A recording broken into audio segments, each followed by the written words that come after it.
Good morning dear students. मैं Ayodhya Prasad Mishra, assistant professor BEd संकाय Sant Tulsidas PG college Kadipur सूत्रा। डियर स्टूडेंट्स, आज हम पुनः अपने इस यूट्यूब वीडियो कड़ी में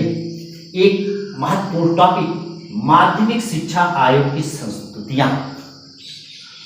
रिकमेंडेशन ऑफ सेकेंडरी एजुकेशन या मुदालियार कमीशन के नाम से भी जिसे हम संबोधित करते हैं, क्योंकि इसके अध्यक्ष डॉक्टर लक्ष्मण स्वामी मुदालियार थे। डियर फ्रेंड्स, पिछले वीडियो में हमने डॉक्टर लक्ष्मण स्वामी के स्थान पर रामास्वामी बोल दिया है। इसके लिए हम पुनः संशोधन करते हुए कि इस मुदालियार आयोग के अध्यक्ष डॉक्टर लक्ष्मण स्वामी मुदालियार, जो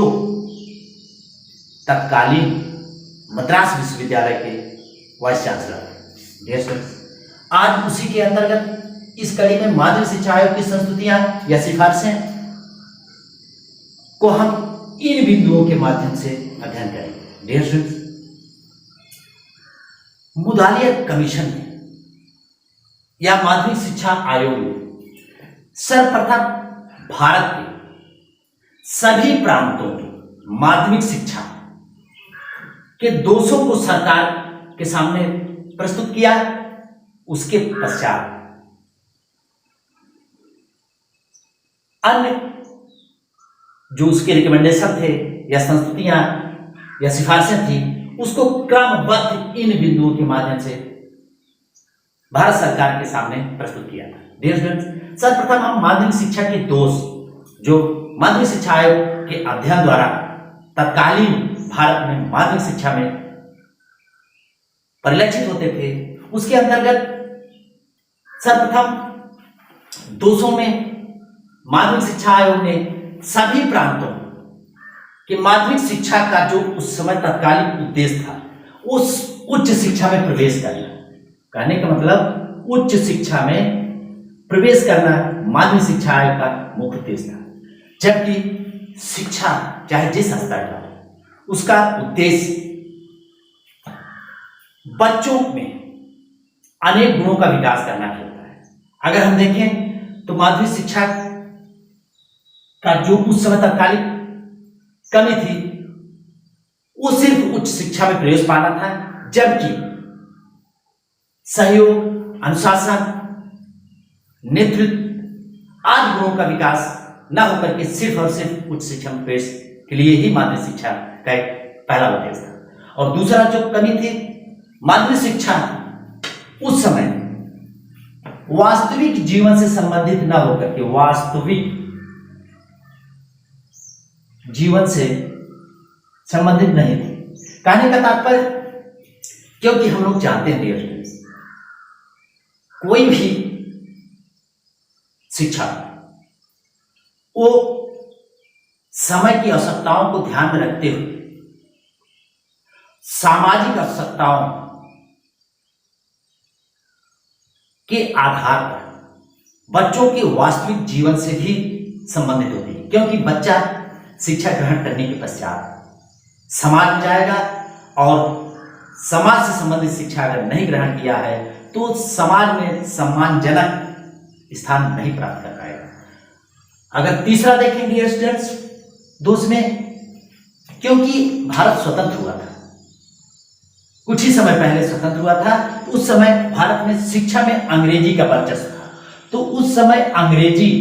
को अनिवार्य रूप से पढ़ाई जाती थी और कुछ प्रांतों में अंग्रेजी तो शिक्षा का माध्यम भी था। अगर और देखें तो उस समय जो शिक्षा थी अमनोवैज्ञानिक थी। अमनोवैज्ञानिक का तात्पर्य होता है कि जिसमें बच्चों का ध्यान न देकर के या बच्चों की रुचियों, रुझानों, आवश्यकताओं का ध्यान न देकर के सिर्फ और सिर्फ शिक्षा अमनोवैज्ञानिक शिक्षा उस समय अमनोवैज्ञानिक, क्योंकि उस समय शिक्षा का उद्देश्य पूर्णतया बालकों को दरकिनार करते हुए या ये कहें सिर्फ शिक्षा का अपना एक उद्देश्य था। उसमें बच्चों की मानसिक योग्यता, रुचि, रुझान, आवश्यकता को ध्यान में नहीं रखा गया। और नेक्स्ट अगर देखेंगे स्टूडेंट, उस समय परंपरागत शिक्षण विधियां, परंपरागत शिक्षण विधि, क्योंकि माध्यमिक स्तर तक बालक छोटे होते हैं और अगर वैज्ञानिक विधियों का उचित प्रयोग नहीं किया जाएगा तो शिक्षा अपने उद्देश्य को प्राप्त नहीं कर पाएगा। नेक्स्ट पॉइंट अगर देखेंगे डियर स्टूडेंट, लक्ष्मण साहब मुदालिया आयोग की सिफारिश में या संस्कृति में माध्यमिक शिक्षा के उद्देश्य, डियर स्टूडेंट्स, किसी भी स्तर की शिक्षा के अपने कुछ उद्देश्य होते हैं। इसी प्रकार माध्यमिक शिक्षा आयोग के भी उद्देश्य थे। उसने भारत में, क्योंकि भारत में लोकतंत्रात्मक शासन है और भारत हाल ही ताजा समय में स्वतंत्र हुआ था, जैसा हम लोग जानते हैं 15 अगस्त 1947 को भारत स्वतंत्र हुआ था। और इसके लिए आयोग ने भारत में राजनीतिक, सामाजिक, आर्थिक, राजनीतिक, सामाजिक और आर्थिक उद्देश्यों की प्राप्ति के लिए शिक्षा में इस प्रकार की व्यवस्था की जिससे इन उद्देश्यों को प्राप्त कर लिया जाए। क्योंकि जब बालकों में लोकतंत्रात्मक नागरिकता या ये कहें व्यवसायिक कुशलता, नेतृत्व विकास, व्यक्तित्व का विकास, माध्यमिक शिक्षा के इन दृष्टिकोण को रखते हुए बालकों को मुख्यतः 4 उद्देश्य या माध्यमिक शिक्षा के 4 उद्देश्य निर्धारित किए गए। नंबर 1, लोकतंत्रात्मक या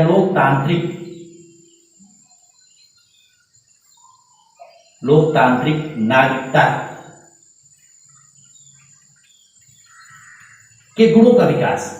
क्योंकि लोकतंत्र तभी मजबूत हो सकता है जब व्यक्तियों में लोकतंत्रात्मक गुणों का विकास हो। दूसरा अगर हम देखें व्यवसायिक कुशलता, क्योंकि हम लोग जानते हैं डियर फ्रेंड्स व्यवसायिक कुशलता, उस समय भारत पूर्णतः कृषि प्रधान देश था और शिक्षा के माध्यम से ही बालकों को व्यवसायिक कुशलता, उनकी आवश्यकता के अनुसार, क्षेत्र विशेष की आवश्यकता के अनुसार बालकों में व्यवसायिक कुशलता के गुणों का विकास किया जा सकता है। नेक्स्ट अगर देखेंगे डियर स्टूडेंट नेतृत्व विकास, नेतृत्व का विकास। डियर स्टूडेंट्स कोई भी व्यवस्था हो, लोकतंत्रात्मक शासन व्यवस्था में राजनीतिक दलों का स्थान महत्वपूर्ण होता है और राजनीतिक दलों में नेताओं का स्थान अति महत्वपूर्ण होता है। इसीलिए बालक भविष्य के नेता होंगे, इसलिए बालकों में नेतृत्व गुणों का विकास उचित ढंग से किया जाए जिससे आने वाले समय में वो अपने समाज, अपने राष्ट्र का कुशल नेतृत्व कर सकें। और व्यक्तित्व का विकास, नंबर 4 है व्यक्तित्व का विकास।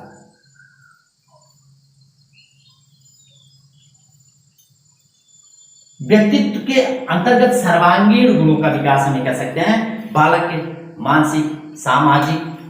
और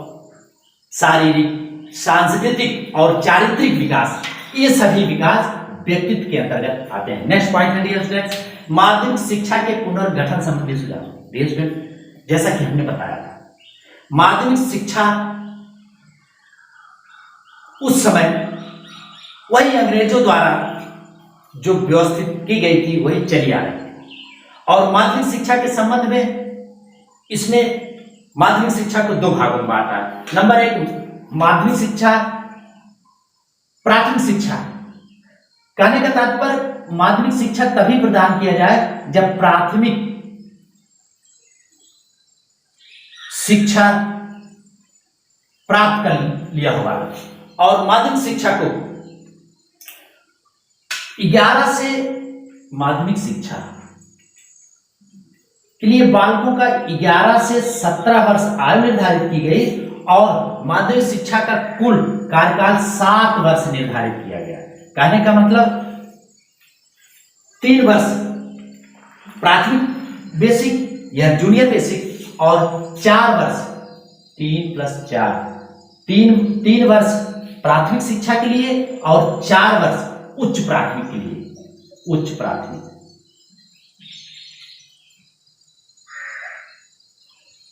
उच्च प्राथमिक के लिए डियर स्टूडेंट्स, और इसमें यह भी व्यवस्था की गई कि इंटरमीडिएट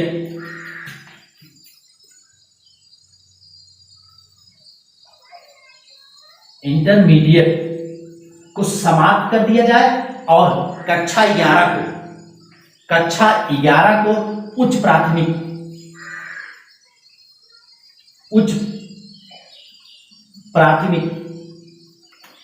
नहीं डियर स्टूडेंट्स, उच्च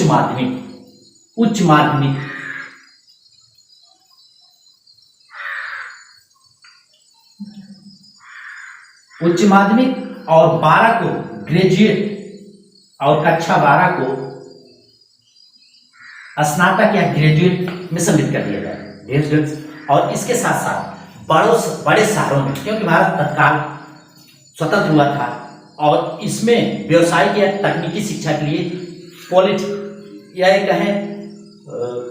पॉलिटेक्निक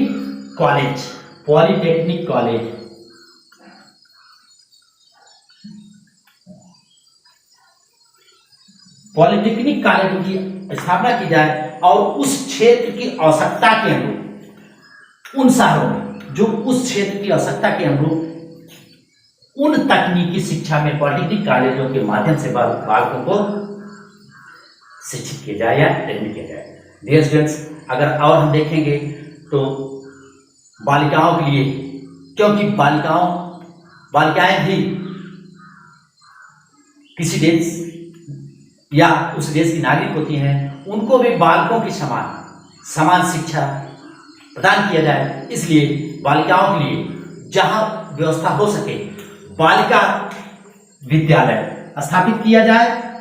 बालिका विद्यालय। और मान लीजिए बालिका विद्यालय नहीं स्थापित किया जा सकता है या नहीं संभव है तो सह शिक्षा की व्यवस्था किया जाए और साथ ही साथ मनोगृह विज्ञान वर्ग की भी व्यवस्था उन विद्यालयों में किया जाए। नेक्स्ट पॉइंट अगर देखेंगे डियर स्टूडेंट, माध्यमिक शिक्षा का पाठ्यक्रम डियर स्टूडेंट। जब माध्यमिक शिक्षा ही अंग्रेजों काल से चली आ रही है तो स्वाभाविक सी बात है कि माध्यमिक शिक्षा का पाठ्यक्रम भी वही परंपरागत चला आ रहा था और इसके लिए आयोग ने माध्यमिक शिक्षा की पाठचर्या के निर्माण के जो सिद्धांत होते हैं उनके आधार पर माध्यमिक शिक्षा का पुनर्गठन किया और साथ ही साथ इसके लिए 2 वर्गों में इसको विभाजित किया। स्वाभाविक सी बात है कि डियर स्टूडेंट्स इसमें माध्यमिक शिक्षा प्राथमिक शिक्षा के बाद प्रारंभ हो और साथ ही साथ जैसा कि हमने बताया कि 11वीं को उच्च माध्यमिक में और 12वीं को ग्रेजुएशन में सम्मिलित किया जाए और माध्यमिक शिक्षा के पाठ्यक्रम को भी उसी भांति संगठित किया गया और इसके लिए जो माध्यमिक शिक्षा या ये कहें पाठचर्या के मूलभूत सिद्धांत होते हैं उनको ध्यान में रखते हुए पाठ्यक्रम का निर्धारण किया गया। कहने का तात्पर्य जीवन से संबंधित नंबर अगर 1 देखेंगे, जीवन से संबंधित पाठचर्या, जीवन से संबंधित कहने का तात्पर्य पाठचर्या इस प्रकार का हो जो व्यक्ति के जीवन से संबंधित हो या आने वाले समय में व्यक्ति को उनके जीवन से या जीविकोपार्जन से संबंधित हो। नेक्स्ट अगर हम देखेंगे डियर स्टूडेंट्स, पाठचर्या व्यापक एवं लचीली होनी चाहिए। व्यापक एवं लचीली कहने का तात्पर्य व्यापक होगा तो व्यापक विषय अगर सम्मिलित किए जाएंगे और लचीली होने का तात्पर्य कि बालक अपनी इच्छा के अनुसार या रुचि के अनुसार विषयों का चयन भी कर लेंगे। और अगर हम देखेंगे डियर स्टूडेंट तो जो सुझाव था माध्यमिक पाठचर्या के संबंध में, तीसरा या चौथा अगर हम देखें पाठचर्या ऐसा हो जो व्यक्ति या बालक अपनी रुचि के अनुसार ले सके और नेक्स्ट में विषय और उससे संबंधित क्रियाएं विषय और उनसे संबंधित क्रियाएं या क्रियाओं का सहसंबंध हो।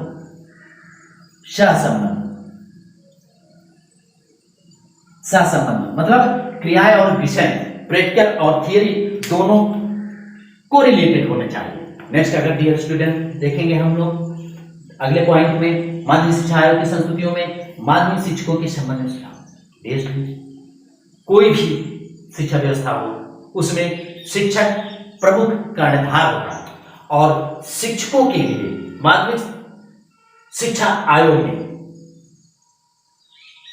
शिक्षक प्रशिक्षण कॉलेजों की स्थापना की बात करता है या योग्य शिक्षकों के लिए शिक्षक प्रशिक्षण की बात करता है और प्राथमिक विद्यालयों के या प्राथमिक जिसे जूनियर बेसिक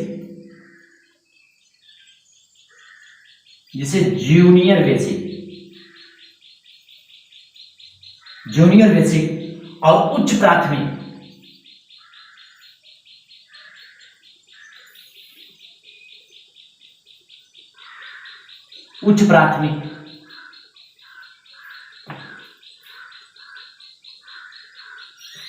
सीनियर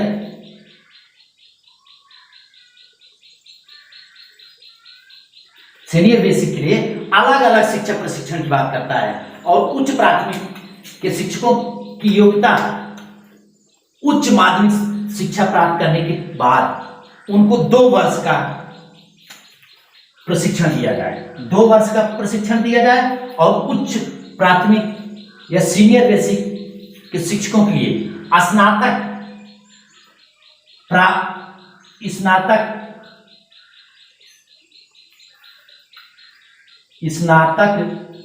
पास व्यक्तियों को 2 वर्ष का प्रशिक्षण दिया जाए और इनके लिए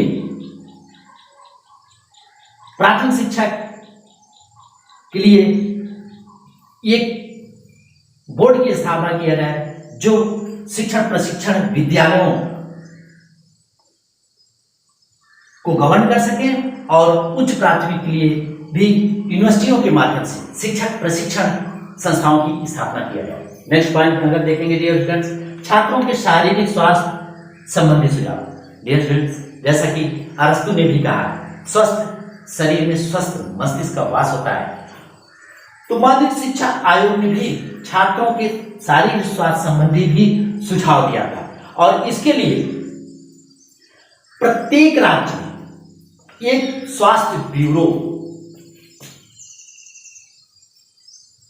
प्रांतों में स्वास्थ्य ब्यूरो के गठन की बात करता है और जो विद्यालयों के स्वास्थ्य से संबंधित व्यवस्थाओं को देखेगा और प्रत्येक विद्यालयों में वर्ष में कम से कम एक बार बच्चों का स्वास्थ्य निरीक्षण हो और जो बालक अस्वस्थ हैं उनको एक वर्ष में 1 से अधिक बार स्वास्थ्य निरीक्षण किया जाए और साथ ही साथ विद्यालयों में सामान्य स्वास्थ्य सेवाएं भी मुहैया किया जाए। स्वास्थ्य सेवाएं भी प्रदान की जाए और छात्रावासों में पौष्टिक भोजन की भी व्यवस्था करने का सुझाव देता है। माध्यमिक विद्यालयों के संबंध में सुझाव। डियर स्टूडेंट्स माध्यमिक विद्यालयों के संबंध में सुझाव के अंतर्गत माध्यमिक विद्यालयों में भवन और उससे साज सज्जा भवन और साज सज्जा की उचित व्यवस्था की जाए और एक विद्यालय में 500 से लेकर 750 से अधिक बच्चे न कहने का तात्पर्य 500 से 750 बच्चों को ही एक विद्यालय में प्रवेश दिया जाए और साथ ही साथ पुस्तकालय और प्रयोगशाला की भी व्यवस्था किया जाए और स्वास्थ्य सेवाएं भी प्रदान की जाए। और जो कार्य दिवस हो, कार्य दिवस 200 वर्ष 200 दिन, एक वर्ष में 200 दिन कार्य या एक सत्र में 200 दिन कार्य दिवस निर्धारित किया जाए और 2 माह का ग्रीष्मावकाश और 10-10 दिन की लंबी छुट्टी, साल भर में लंबी छुट्टी प्रदान की जाए और ये छुट्टियां 160 दिन से अधिक न हो, 160 दिनों से अधिक न हो। कहने का तात्पर्य प्रत्येक विद्यालय में 500 से 750 के बीच छात्र प्रवेश दिया जाए छात्रों को, और सत्र में 200 दिन, कम से कम 200 दिन कार्य दिवस के रूप में निर्धारित किया और 2 माह ग्रीष्मावकाश और बीच बीच में 10-10 दिन की 2 लंबी छुट्टियां, और ये छुट्टियां कुल मिलाकर 160 दिनों से अधिक न हो। नेक्स्ट अगर देखेंगे डियर स्टूडेंट, शैक्षिक एवं व्यवसायिक निर्देशन एवं परामर्श संबंधी सुझाव। डियर स्टूडेंट, जैसा कि हम लोग जानते हैं उस समय तत्कालीन भारत में शैक्षिक और व्यवसायिक निर्देशन एवं परामर्श संबंधी सुझाव की कोई व्यवस्था नहीं थी, और बालकों के लिए इस प्रकार की व्यवस्था का सुझाव माध्यमिक शिक्षा आयोग ने दिया था कि शैक्षिक एवं व्यवसायिक निर्देशन ब्यूरो, शैक्षिक एवं व्यवसायिक एक निर्देशन ब्यूरो की स्थापना किया जाए और प्रत्येक विद्यालयों में शैक्षिक एवं व्यवसायिक परामर्श की व्यवस्था किया जाए, जो बालकों को उचित परामर्श, उनकी योग्यता, क्षमता, आवश्यकता के आधार पर उचित परामर्श दे सकें। नेक्स्ट है स्त्री शिक्षा के संबंध में सुझाव। डियर स्टूडेंट्स, स्त्री शिक्षा के संबंध में भी माध्यमिक शिक्षा आयोग ने महत्वपूर्ण सुझाव दिया था, और स्त्री शिक्षा के संबंध में ये सुझाव दिया था कि स्त्रियों के लिए या बालिकाओं के लिए अलग से विद्यालय की स्थापना की जाए। अगर अलग से विद्यालय की स्थापना नहीं हो पा रही है तो सह शिक्षा के माध्यम से बालिका